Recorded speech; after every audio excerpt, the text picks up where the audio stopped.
करो बच्चा। आइए आपको ले चलते हैं ममता निवास में, जहाँ ममता कल की आई अपनी बहू को विदा कर रही थी। पहले के जमाने में तो बस बेटियां पैदा होती थी, पर मुझे तो अपना बेटा भी विदा करना पड़ रहा है। थैंक यू फॉर वॉचिंग क्या हमारी फायदा प्यारी इतना पढ़ने कहानी। लिखने का निखिल, अगर तू अपनी माँ के पास ही नहीं रुक सकता। कैसे फायदा नहीं है पढ़ने का? अगर कॉलेज नहीं जाता तो इसे काजल मिलती कैसे? क्या पापा आप भी ना, मैं भी अब बाहर नहीं रहना चाहता मम्मी। अगर खाने की प्रॉब्लम ना होती तो मैं काजल को साथ में ना ले जाता। मैं पूरी कोशिश करूंगा कि मेरा ट्रांसफर हमारे ही शहर में हो जाए। बस एक प्रमोशन और हो जाए मम्मी, उसके बाद फिर तुम्हारे पास ही रहूंगा। और काजल का हाथ पकड़े निखिल चला जाता है बेंगलुरु। नए शहर में नया कपल, और वो भी जिनकी लव मैरिज हुई हो, उनकी लाइफ तो आप समझ ही सकते हैं। सवेरे सवेरे काजल की आंख खुलती है। हे भगवान, 8 बज गए। निखिल के लिए टिफिन बनाना था मुझे।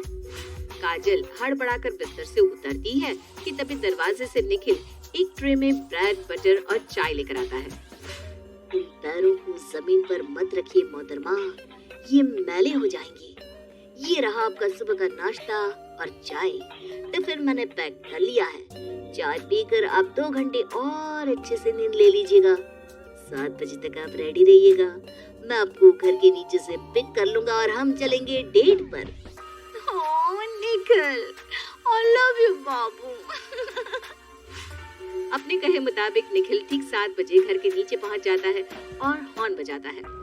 रेड ड्रेस में बेहद खूबसूरत दिख रही काजल बालकनी में आकर उसे इशारा करती है और फिर दोनों लॉन्ग ड्राइव पर निकल जाते हैं। तुम कितनी खूबसूरत हो काजल, I really love you यार। निखिल और काजल आपस में बहुत खुश थे। जितना निखिल काजल का ध्यान रखता था, काजल भी निखिल का उतना ही ख्याल रखती थी। एक रोज जब निखिल ऑफिस से घर आता है, काजल ये दरवाजा क्यों नहीं खोल रही? सो रही होगी। मैं तो भूल ही गया था कि घर की एक चाबी मेरे पास भी है। जैसे ही दरवाजा खोलकर निखिल अंदर जाता है, उसके ऊपर गुलाब की पंखुड़ियां गिरने लगती है। चारों तरफ कैंडल्स थे और बीच में था डिनर टेबल, जिसमें अपने पति का इंतजार करती हुई एक पर्पल सी ड्रेस में काजल बैठी थी। सरप्राइज सिर्फ तुम ही नहीं दे सकते हो, मैं भी दे सकती हूँ जनाब। आपका सूट अंदर कमरे में बेड पर रखा हुआ है, जाइए तैयार होकर आ जाइए। और इसी तरह हंसते खेलते 7 महीने बीत जाते हैं। एक सुबह अचानक ही काजल की तबीयत बिगड़ जाती है। काजल को क्या हो गया है? बार बार वॉशरूम जा रही है। पसीने से लथपथ काजल वॉशरूम से बाहर आती है। उसकी ऐसी हालत देखकर निखिल घबरा जाता है। तुम ठीक तो हो ना काजल? डॉक्टर के पास ले चलूं क्या? लगता है बाहर का खाया होगा तुमने, इसलिए पेट खराब हो गया होगा। पता नहीं निखिल, मैंने ऐसा कुछ भी नहीं खाया था। रात से मुझे उल्टियाँ हो रही है, हमें डॉक्टर को दिखा लेना चाहिए। निखिल काजल को डॉक्टर के पास लेकर जाता है। मुझे बिल्कुल भी अच्छा नहीं लग रहा Nikhil, I am not feeling good. अरे मेरा बच्चा, मैं हूँ ना। घबराने का नहीं, ये वक्त मुस्कुराने का है। मुस्कुराइए काजल जी, घबराने की बात नहीं है, ये तो खुशी की बात है। आपकी बॉडी में ये जो चेंजेस दिख रहे हैं ना, क्योंकि आप माँ बनने वाली हैं। निखिल, ये सुनते ही काजल निखिल के गले लग जाती है।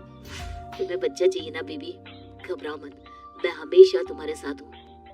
हमारा बच्चा आने वाला है, हमारे प्यार की निशानी। तुम हो, फिर मुझे किस चीज की टेंशन? जैसे ही निखिल को काजल की प्रेगनेंसी का न्यूज़ मिलता है, उसका प्यार काजल के लिए और बढ़ जाता है। अब वो हर वक्त काजल के ही आगे पीछे घूमता रहता, उसकी हर छोटी बड़ी जरूरत का ख्याल रखता। एक दिन वीडियो कॉल पर काजल अपनी सास से बात कर रही थी। तू यहाँ आ जा बहू, ये तेरा पहला बच्चा है ना, तुझे इस बदलाव की आदत नहीं है। इस वक्त माँ को बहुत पौष्टिक खाने की जरूरत होती है। शरीर में ना बहुत सारे बदलाव होते हैं, कभी मन खट्टा खाने को करता है, कभी मीठा। अचानक ही वजन बढ़ने लग जाता है, बाल झड़ने लग जाते हैं, और फिर ना एक दिन बच्चा लात मारता है। मेरा फुटबॉलर लात मारेगा? हाँ बेटा, तेरा फुटबॉलर। बहुत सारे परहेज भी रखने पड़ते हैं। निखिल को तो उसकी कोई नॉलेज नहीं, तुम दोनों सब कैसे संभालोगे? तुम टेंशन मत लो मम्मी, मैं दिन भर डॉक्टर के कांटेक्ट में रहता हूँ, सब कुछ संभाल लूंगा। चलो काजल, अब फ्रूट्स खाने का टाइम हो गया। ये देखकर तो लग रहा है कि मैं बेकार में ही फिक्र कर रही हूँ। तू संभाल लेगा बहू को। कभी तो छोड़ दो अपनी बीवी को भैया, हम भी बात कर ले। इसी तरह 9 महीने बीत जाते हैं। और दुनिया में आ जाता है वो नन्हा मेहमान जिसका इंतजार निखिल और काजल कर रहे थे। ये मेरा बच्चा है काजल, तुमने मुझे दुनिया की सबसे बड़ी गिफ्ट दी है। अपने छोटे से बच्चे को अपने पति के हाथ में देखकर काजल को ऐसा लग रहा था मानो उसकी फैमिली परफेक्ट फैमिली हो गई हो। पर उसे क्या पता था कि असली बदलाव तो अब आने वाला था। बच्चों के साथ पहला हफ्ता तो बहुत अच्छी तरह निकलता है, पर उसके बाद एक दिन। सुनो ना काजल, जरा चंपी कर दो ना जैसे तुम पहले किया करती थी। तुम्हारी उंगलियां क्या नहीं लग रही मेरे बालों पर, मेरे बाल झड़ने शुरू हो गए। तुम तो फिर भी एक लड़की हो, 2-4 बाल झड़ भी जाए तो क्या, मेरे बालों की हालत देखिए। और तुम देख रहे हो किस तरह मैं दिन भर मेरे सोना को संभालती रहती हूँ, और उसके बाद भी तुम मुझे चंपी करने को कह रहे हो। आई एम सो सॉरी काजल। दिन बीतते जाते हैं और अब काहे का लॉन्ग ड्राइव, काहे की डेट। घर में बच्चा आने के बाद कहाँ उसकी माँ फ्री रह पाती है। दिन भर काजल अपने छोटे से बेटे में ही लगी रहती है। रात को निखिल ऑफिस से घर आता है। आज तो बड़ी जोरों की भूख लग रही है। टिफिन लेकर भी नहीं गया था और कैंटीन खुला हुआ नहीं था। घर पर आते ही निखिल सबसे पहले किचन में जाता है, पर किचन में उसे खाने को कुछ मिलता ही नहीं। आज भी तुमने कुछ नहीं बनाया काजल? तो तुम क्यों चिढ़ रहे हो निखिल? ऐसा तो नहीं है ना कि पहली बार मैंने डिनर नहीं बनाया। ऐसे तो कई बार होता था, पर पहले तो तुम मेरे बाबू ने खाना नहीं बनाया, चलो बाहर खाते हैं, ऐसा कहते थे। और आजकल तुम अलग ही बिहेव करते हो। पता नहीं क्या हो गया है तुम्हें। मुझसे बहस मत करो काजल, मेरा दिमाग वैसे ही खराब है। तो ऑफिस का इतना प्रेशर, ऊपर से पेट भी खाली है मेरा। मैं जा रहा हूँ, मैगी बनाकर खा लूंगा। निखिल को मैगी बनाकर ही खाना पड़ जाता है। 5 मिनट के अंदर जल्दी जल्दी मैगी खाकर निखिल वापस लैपटॉप खोलकर अपने कमरे में मीटिंग शुरू कर देता है। Yes sir, I am working on that project sir. धीरे निखिल, बीबी उठ जाएगा ना, जरा धीरे। हाँ सर, नहीं मैं आपसे नहीं कह रहा था। यस सर, तो आप क्या कह रहे थे? प्रोजेक्ट में क्या चेंजेस करना है? और क्या था, जिसका डर था वही हो जाता है। अपने पापा की आवाज सुनकर बेबी उठकर जोर जोर से रोने लगता है। मैं तुमसे कह रही थी कि बाहर चले जाओ, पर नहीं, उठा ही नहीं गया जनाब से। कितनी मुश्किल से सुलाया था इसे। अब पूरी रात इसे गोदी में लेकर घूमती रहूंगी मैं। तुम्हें क्या, तुम तो सो जाओगे और फिर पूछोगे खाना क्यों नहीं बना। गुस्से में अपना लैपटॉप लिए निखिल कमरे से बाहर आ जाता है। कमरे में काजल अपने बच्चे को गोद में उठाए इधर से उधर घूमकर उसे सुलाती रहती है, और बाहर लैपटॉप पर काम करते करते ही निखिल सो जाता है। ये कोई और परिवार नहीं है, ये वही कपल है जिससे मैंने आपको मिलाया था। ये वही कपल है जो कुछ दिनों पहले परफेक्ट कपल लग रहे थे, और आज देख लीजिए, हम सोचते कुछ और है और हो जाता है कुछ और। बच्चे के आने के बाद कई कपल्स के बीच में ऐसी प्रॉब्लम्स आने लगती है। नए नए पेरेंट्स बने निखिल और काजल के बीच में भी प्रॉब्लम्स आ रहे थे, पर ये प्रॉब्लम यहीं तक रहते तो अच्छा होता, पर ऐसा होता नहीं। अगले दिन रोज की तरह निखिल ऑफिस चला जाता है। काम करते वक्त उसकी नजर अपने फोन के वॉलपेपर पर पड़ती है, जिस पर उसने अपनी पत्नी की तस्वीर लगा रखी थी। बेकार में झगड़ लिया मैं कल काजल से। आजकल हम दोनों एक दूसरे को वक्त ही नहीं दे पा रहे। एक काम करता हूँ, उसे फोन करता हूँ, रात को फिर से दोनों डेट पर जाएंगे। कौन सी डेट पर जाए? इस बार मूवी डेट सही रहेगी। अरे सुमित, किसी लेटेस्ट मूवी की 2 टिकट बुक कर लेना। Done bro. निखिल मूवी की 2 टिकट्स बुक करवा लेता है और फौरन काजल को फोन लगाता है। किस खिलौने से खेलेगा मेरा बेटा? हाँ, मम्मा दूसरा खिलौना ला कर दे। काजल का फोन हॉल में पड़ा बजता रहता है और काजल कमरे में अपने बच्चे को खिलाती रहती है। 1 नहीं 2 नहीं 20 बार निखिल उसे कॉल कर देता है, पर कमरे में बैठी काजल को फोन की रिंग सुनाई नहीं देती। मैं ही पागल हूँ जो बेकार में सब कुछ ठीक करने की कोशिश कर रहा हूँ। काजल को तो फर्क ही नहीं पड़ता। टिकट कैंसिल कर दे भाई सुमित। कुछ देर बाद जब काजल हॉल में आती है तो अपने फोन पर निखिल के 20 मिस कॉल देखती है। Oh my God, 20 miss call, जरूर कोई अर्जेंट बात होगी। बेचारा निखिल। हड़बड़ाकर काजल फौरन निखिल को कॉल बैक करती है। मैं बेबी के साथ थी निखिल, और फोन ना हॉल में ही रह गया था। बताओ, तुम कॉल कर रहे थे, कोई बात हुई है क्या? क्या ही होना है, तुम जाओ बच्चा संभालो, कोई बात नहीं। रोज की तरह बिस्तर की एक तरफ होता है निखिल और दूसरी तरफ होती है काजल, और बीच में होता है उनका बच्चा। सीलिंग को देखते हुए निखिल खुद में सोचता है, क्या जिंदगी हो गई है। पहले क्या एंजॉय करता था मैं, ये बच्चा क्या आ गया, उसने तो मेरी बीवी मुझसे छीन ली। एक कमरे में रहकर भी मैं कितना दूर हो गया हूँ काजल से। काजल, सो गई क्या? नहीं निखिल, बोलो। मेरे पास आओ ना। कितने दिनों से हमने एक दूसरे से बात भी नहीं की है। पहले कैसे हम रात रात भर बातें करते रहते थे। अब बेबी को झूले पर सुला दो और तुम इधर आ जाओ।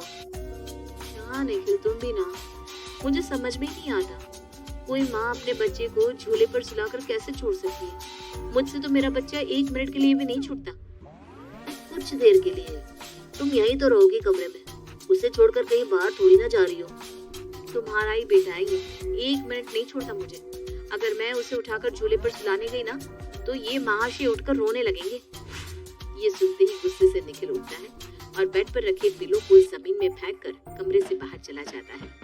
ये क्या बदतमीजी है निखिल, पागल हो गए हो क्या? अब धीरे धीरे निखिल और काजल की दूरियां बढ़ती जा रही थी।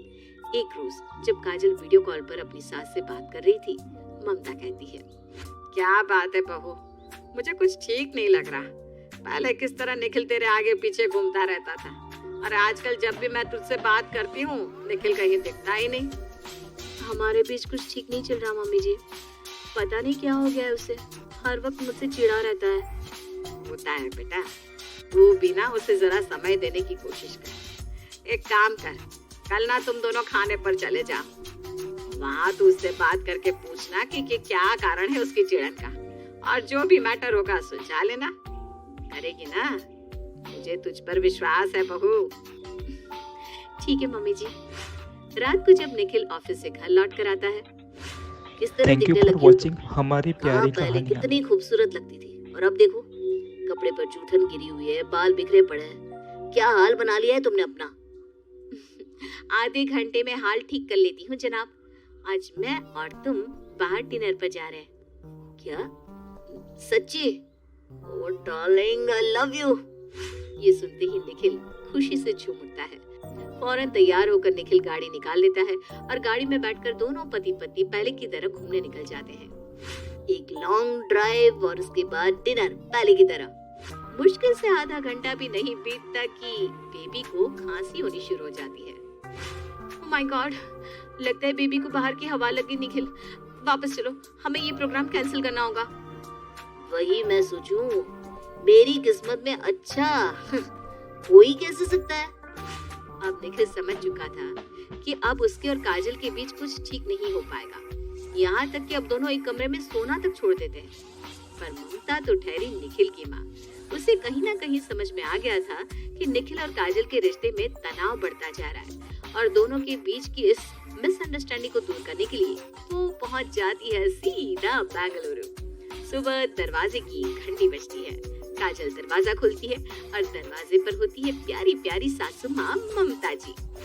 ये बाहर तकिया और चादर किसका है? तुम कल रात बाहर सोई थी क्या बहू?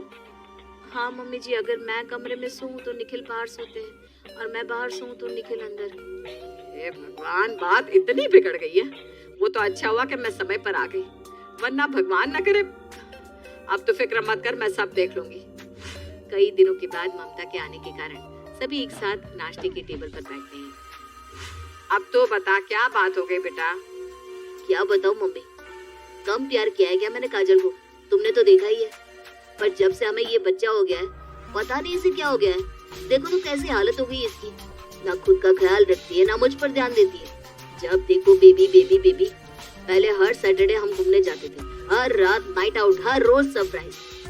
इन 7 महीनों ने हमने कहाँ टूर नहीं किया। फ्रेंड्स के साथ घूमना, क्लब, पार्टी।